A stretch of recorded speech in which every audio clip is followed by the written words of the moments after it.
Ibu bapak, saudari dan saudara yang terkasih di dalam Tuhan Yesus Kristus, kembali kita berjumpa di dalam renungan mingguan hari Rabu tanggal 21 Mei 2025.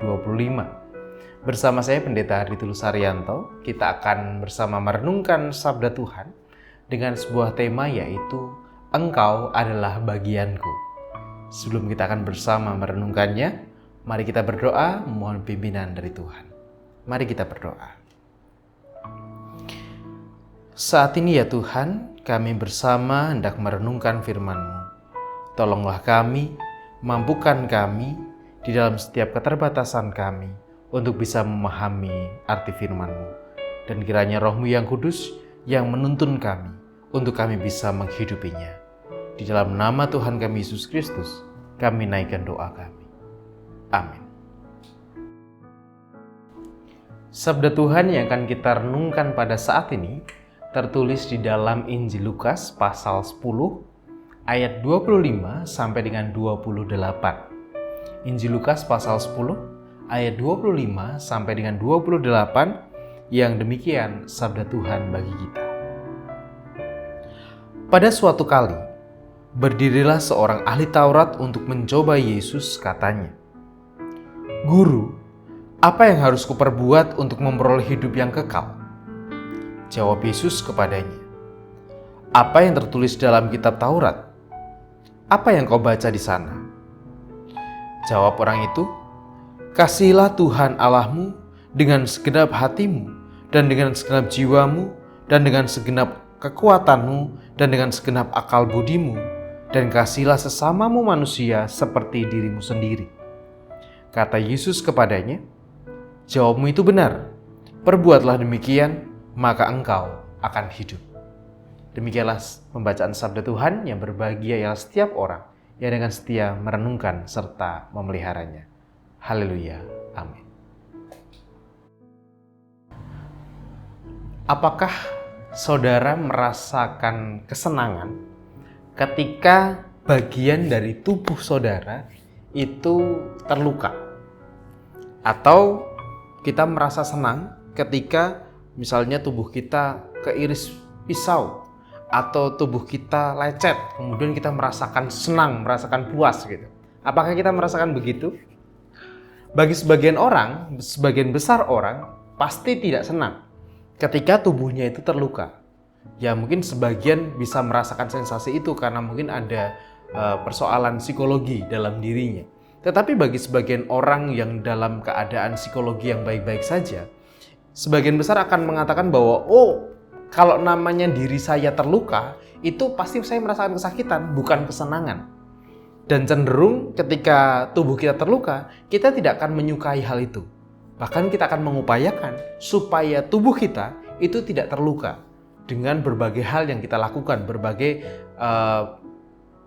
tindakan preventif yang kita lakukan supaya tubuh kita tidak terluka. Karena kita tidak mau kalau tubuh kita terluka. Karena kalau tubuh kita merasakan sayatan ataupun hal yang menyakitkan kita, itu mungkin akan menguras emosi kita jadi kesakitan, jadi sedih, atau dan lain sebagainya. Nah, hal itu kemudian menjadi sebuah pertanyaan. Kalau kemudian orang lain itu kita anggap sebagai bagian dari diri kita, mungkinkah kita akan kemudian menyakiti orang lain? Jawabannya pasti tidak. Kalau kita menganggap orang lain itu menjadi bagian dari diri kita.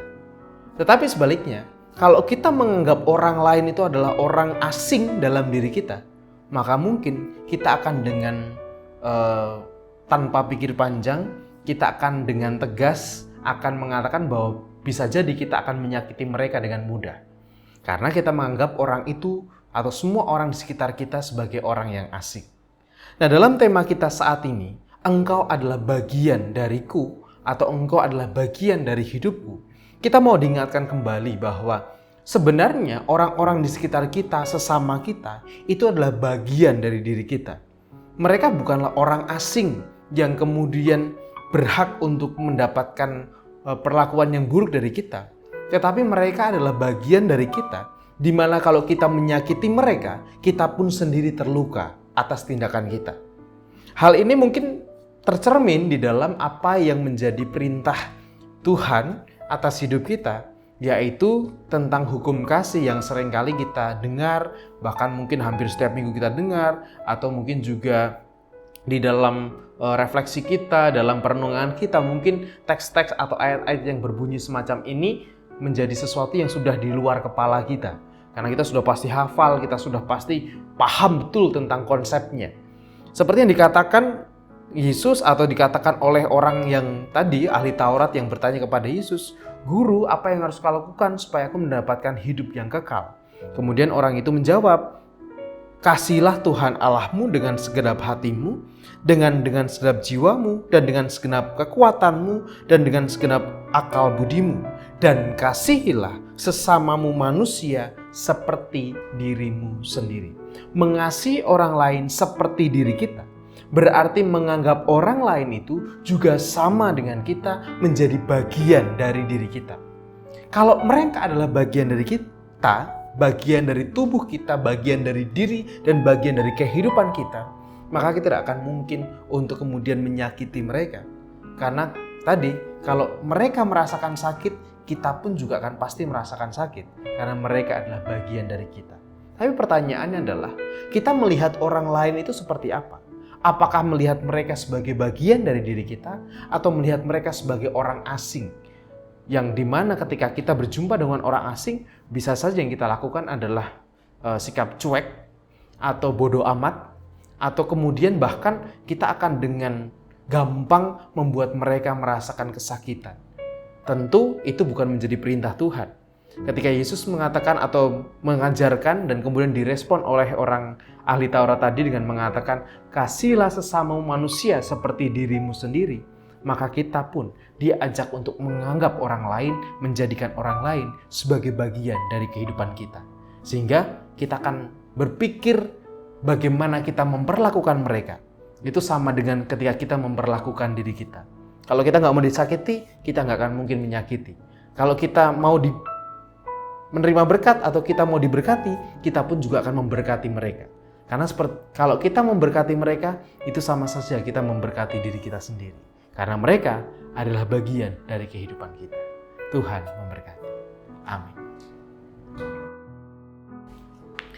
Marilah saat ini kita bersama berdoa, menyerahkan syukur serta syafaat kita kepada Tuhan. Mari kita berdoa.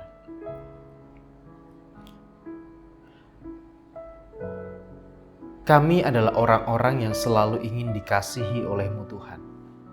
Kami adalah orang-orang yang selalu ingin diberkati oleh-Mu. Tetapi Engkau pun juga mengingatkan kami bahwa kami pun punya tanggung jawab untuk mengasihi sesama kami seperti diri kami sendiri. Ajar kami untuk menganggap orang-orang di sekitar kami sebagai bagian dari hidup kami, sehingga kami tidak akan memberikan sesuatu yang buruk kepada mereka, karena kami pun tidak mau menerima sesuatu yang buruk. Ketika kami menyakiti mereka, itu sama halnya kami menyakiti diri kami sendiri. Oleh karena itu ya Bapa, ajar kami untuk tidak menganggap sesama kami sebagai orang yang asing, yang terlepas dari kami, tetapi mereka adalah bagian dari hidup kami. Bapa dalam surga, saat ini kami mau bersama berdoa untuk saudara-saudara kami, orang tua kami yang saat ini sedang berjuang di dalam kesehatan mereka. Bagi orang-orang tua kami yang saat ini mungkin karena usia yang lanjut mengalami fisik yang menurun ataupun kesehatan yang menurun, demikian juga untuk saudara-saudara kami yang sedang mengupayakan proses pemulihan kesehatan mereka ya Bapak. Kami berdoa untuk Ibu Tugira Sariman, Ibu Rusmiati Suhardi, Bapak Priyono, Ibu Murjangkong, Ibu Endang Karno, Ibu Kun Mariatin Subardi, Bapak Barti Benyamin, Bapak Christian Dauribu, Bapak Elias Sariman, Bapak Renibu Sunarto Saputro, Ibu Sardi Budi Santoso, Ibu Mardi Utomo, Ibu Yatmiartini Rosti, Ibu Sri Suwarsi Rahayu, Ibu Ami Birowo, Anak Amoresya, Ibu Sri Utami Suprapto, Ibu Margono, Ibu Selamat Purnomo, Bapak Cahyo Muntati, Ibu Sri Istami, Bapak Saharun, Bapak Warsito Utomo, Ibu Endang Joko Triyono, Bapak Edwin Krusma Yulianto, Bapak Pendeta Emeritus Dwi Nugroho, Ibu Erni Tanasip, Anak Nasi Alana Putri, dan juga kami juga berdoa untuk Bapak Mesran Pujo Soekarto di dalam pemulihannya. Bapak dalam surga, kami menyerahkan untuk orang tua dan saudara-saudara kami ini Kiranya kasih-Mu sendirilah yang boleh bekerja atas mereka. Dan kiranya Engkau boleh memberkati mereka dalam setiap kehidupan mereka, dalam pengobatan, perawatan, ataupun juga setiap proses yang mereka jalani. Dan kiranya damai sejahtera-Mu boleh terjadi dan berlimpah atas kehidupan mereka. Dan saat ini pun kami juga berdoa untuk saudara kami terkasih, keluarga besar Bapak Penatua Susanto, di mana beberapa waktu yang lalu Tuhan telah memanggil berpulang Ibu Susanto menghadap kehadiran Bapa di surga. Tuhan, kiranya Engkau yang memberkati Pak Susanto dan keluarga, dan kiranya hanya penghiburan dari Tuhanlah, hanya kekuatan dari Tuhan sajalah yang boleh memampukan mereka untuk melanjutkan kehidupannya. Kami serahkan keluarga besar Bapak Penatua Susanto ke dalam tangan kuasa Tuhan. Demikian juga kami menyerahkan untuk berbagai pergumulan yang kami alami saat ini Bapa. Kiranya Engkau yang hadir menolong serta menguatkan kami di dalam rupa pergumulan yang kami alami. Kami naikkan doa kami ini yang kami pinta di dalam nama Tuhan kami, Yesus Kristus. Amin.